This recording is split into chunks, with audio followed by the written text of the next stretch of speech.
বিসমিল্লাহির রহমানির রহিম। আসসালামু আলাইকুম এভরিওয়ান। আমি আজকে আপনাদের কলার মোচা ঘন্ট দেখাবো। সম্পূর্ণ নতুনভাবে রান্নাটা আমি আপনাদের দেখাবো।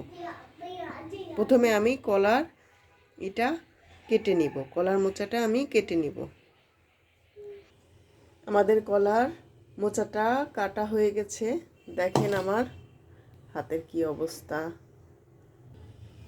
আমি এখন এই টাকি মাছগুলো লবণ আর হলুদ দিয়ে একটু সেদ্ধ করে নেব। দিয়ে দিচ্ছি লবণ, দিয়ে দিচ্ছি হলুদ। চুলাটা অন করে দেব।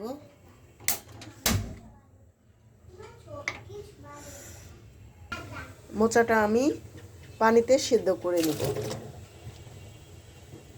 একটু হলুদ দিব যাতে কালো কালারটা একটু চলে যায়। দিয়ে দিচ্ছি আমি হলুদ, দিব লবণ, দিয়ে দিচ্ছি লবণ। এটা আমি সেদ্ধ করে নেব সম্পূর্ণ নতুনভাবে। এই রেসিপিটা দারুণ, খেতে দারুণ। আপনারা দেখেন পাশে এই যে সেদ্ধ হচ্ছে আমাদের মাছ। দেখেন এখন আমি ঢেকে দেই, ততক্ষণ সেদ্ধ হতে থাকুক। দেখেন মাছের পানি আমাদের শুকিয়ে গেছে। এখন আমি চুলাটা অফ করে দিলাম। ঠান্ডা হলে এই মাছটি আমি কাঁটাটা ছাড়িয়ে নিব। দেখেন আমাদের মোচা সিদ্ধটা হয়ে গেছে। এখন আমরা চুলাটা অফ করে দিয়ে পানিটি ঝরিয়ে নিব।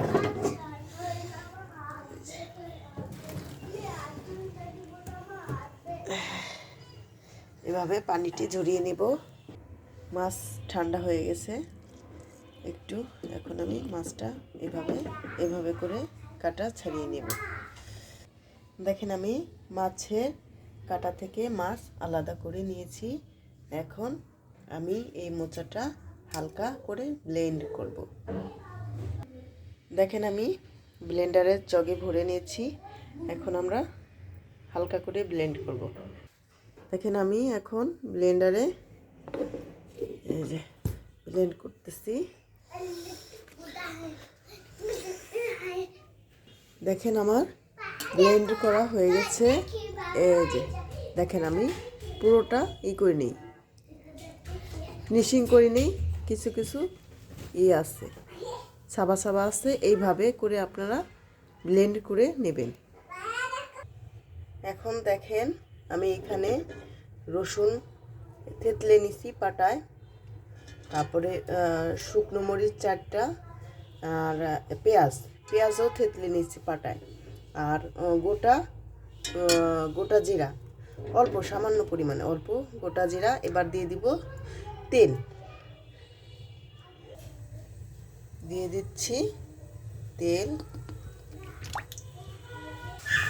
এবার আমি ভালো করে নেড়ে করে নিব।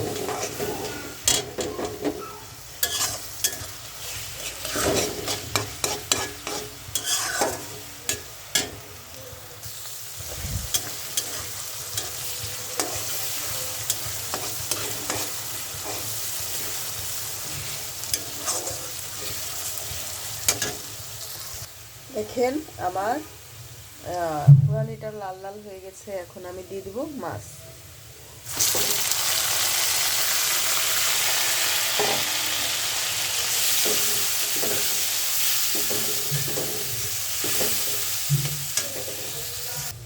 দিয়ে দিব হলুদের গুঁড়া,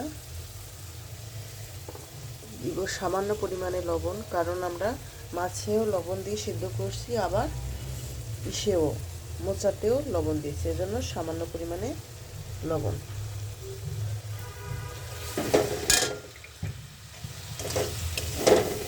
ভালো করে মাছটা সুন্দর করে মশলার ভিতরে কষিয়ে নেব।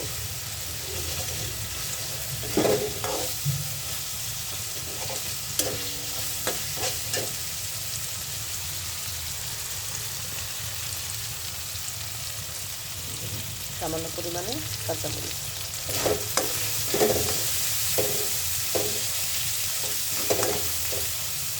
এবার দিয়ে দেব সেই মোচা, ব্লেন্ড করা মোচাটা দিয়ে দেব।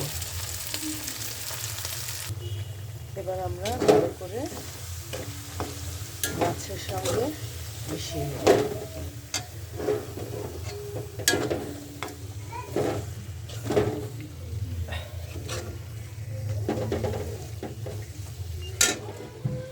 দেখেন আমার হয়ে গেছে মোচা ভাজিটা, মোচার ঘন্ট।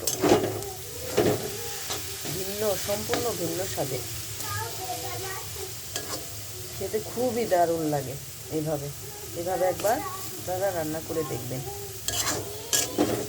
গরম ভাতের সঙ্গে এই মোচার ঘন্টটা আর এখান থেকে একটা শুকনো মরিচ দিয়ে মাখিয়ে ভাত খেলে যা দারুণ লাগে, আপনারা যখন খাবেন তখনই বুঝতে পারবেন। দেখেন আমি আপনাদের দেখিয়ে দিচ্ছি ধোয়ানো মোচার ঘন্ট। ওকে, থ্যাংক ইউ।